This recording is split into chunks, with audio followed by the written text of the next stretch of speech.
Imagine living with a painful skin lesion that has scarred your face and having to endure injections every week as treatment.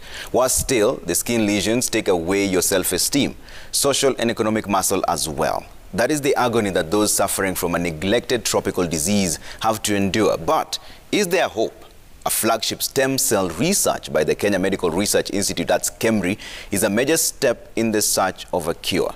In our feature tonight, Chasing Hope, Dorcas Wangira reports on this next frontier of medicine. This story contains images that some of our viewers may find disturbing. We cannot underestimate what sandflies, these very tiny insects which are drawn to light, and the carbon monoxide that we breathe out can do.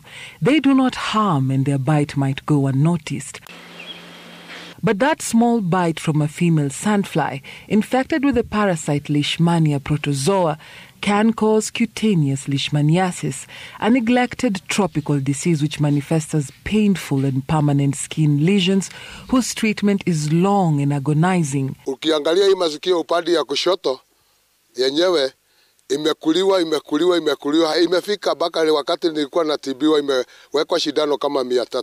Hakuna njia nyingine. Ni hiyo tu ya kudunga round. Nasikia ushungu kabisa. But science wants to cure more people than any disease wants to exist. Stem cells, which help in regenerating dead and injured cells, can restore what people suffering from cutaneous leishmaniasis have lost. There is hope, and that is why we are doing this.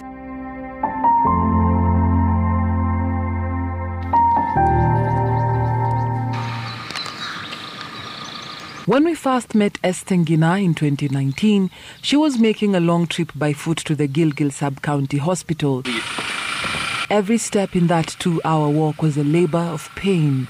The onset of the infection a year before was a pimple that wasn't ordinary. Sasa ulikuwa unaambiwa paka hii ukapaka. Sasa unajua ulikuwa unashukua unakwarusa. Sasa ilikuwa tu inaendea haraka. By the time she went to seek treatment at the hospital, the infection had spread further, necessitating painful injectable treatment every Thursday. Robbed of her self-esteem, she would hide her face in shame. Inafika wakati unaona hustahili kukaa karibu na watu. Ukiona mtu amekuwa mgonjwa, usimshekele, usimtupe, usimwambie mabaya, usimuulize maswali mengi, wewe unakaa aje. Wengine wanasema ati umerogwa. Sasa hawa jaribu kuambia mtu utapona. Initial symptoms include skin lesions, which develop after several weeks or months after being infected, and swollen glands. The lesions, closed or open sores, can change over time in size and appearance. The treatment we are getting we have the injectable stipogluconate, and we are injecting once per week until the wound is healed. In fact, when somebody comes early, you can be treated within the first 6 weeks. Esther could get up to 5 injections every Thursday for her treatment because of the severity of her lesions. Ya shindano inakuwa shida kwa sababu mtu anadungwa shindano 2, 3, 4, 5 unakuta mtu amepotea, baadaye unakuta mtu ameafa. The rate at which one heals depends on one's immunity and early detection. Some take 6 to 8 weeks for the lesions to heal, for others even a matter of years. It is women and children who come seeking for treatment consistently. Fewer men present themselves or drop out often. Because Esther has been consistent, there is such a marked improvement when we meet her again in August 2021 for her treatment. The lesion isn't swollen, and underneath her mask is a more self-confident version of her. She has since moved from her home in the rural area to an urban setting to be closer to the hospital and place of work. Her ration of treatment has been lowered. She is among 17 people treated this Thursday and 15 others in another center. Wananiangalia tu wanasema uko karibu kupona, wananipatia tu sindano 2. One vial for the injection can cost up to 13,000 Kenyan shillings, but the cost of treatment here is free, funded by the Nakuru County government. In addition, tablets are administered depending on one's weight. Cutaneous leishmaniasis doesn't have to remain a neglected tropical disease. What will make the difference, however, is the treatment-seeking behavior of those who have been affected.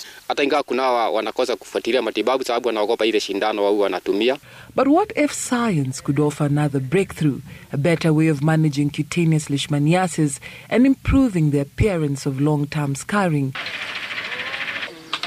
To answer that question, we joined the KEMRI Stem Cell Research Unit in Gilgil in the first evening of their fieldwork. They team up with the community health volunteers.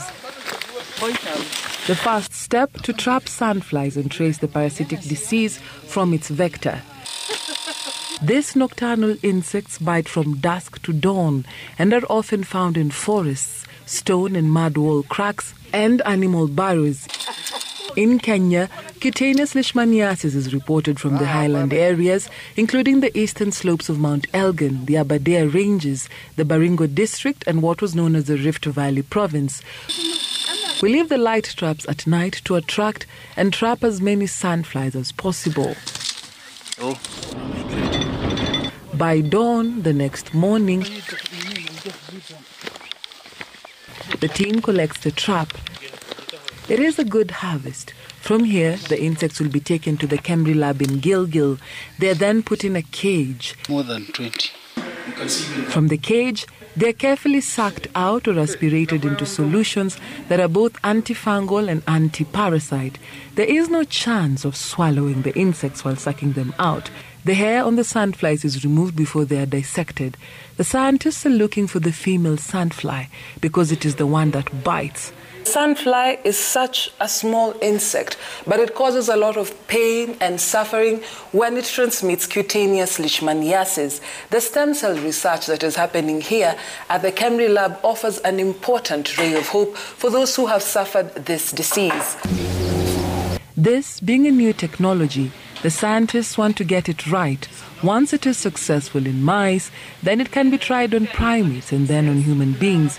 It could take even up to 3 years to generate stem cells from cold blood. It's quite a process, but we get quite a lot of stem cells. As part of this experimental project, stem cells treatment is in its advanced stages in the developed world and in countries like India and South Africa for treatment of leukemia. In Kenya, it requires additional investing by the government. This is the next frontier in medicine. It's not all about cutaneous leishmaniasis, but also other conditions. We have diabetic foot ulcers, burns, cancer, where we have some of the organs failing and may require regeneration. And we do not want to remain behind as a country. The researchers will come out with at least a cream that after getting that bite, which has destroyed your face, you can apply and then the skin gets back. We are depending on them. Ningeomba serikali au ningeomba wadhamini wema waje watusaidie kwa sababu hiyo kitu imetusumbua zaidi. According to the World Health Organization, May 2021, it is estimated that between 600,000 to 1 million new cases of cutaneous leishmaniasis occur worldwide annually. The disease affects some of the poorest people and it is associated with malnutrition, population displacement, poor housing, a weak immune system and a lack of financial resources.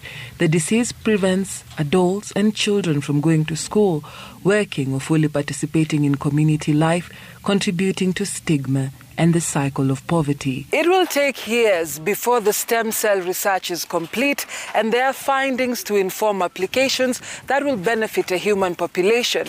But even before then, we do residual spray. We spray their houses. You have a lot of bushes, you clear the bushes. When you are coming to a place like here, you want to face it here.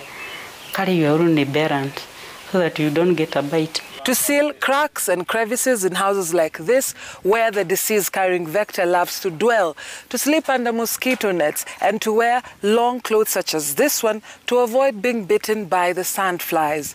Dorcas Wangira, Citizen TV, Kambi Turkana in Gilgil, Nakuru County.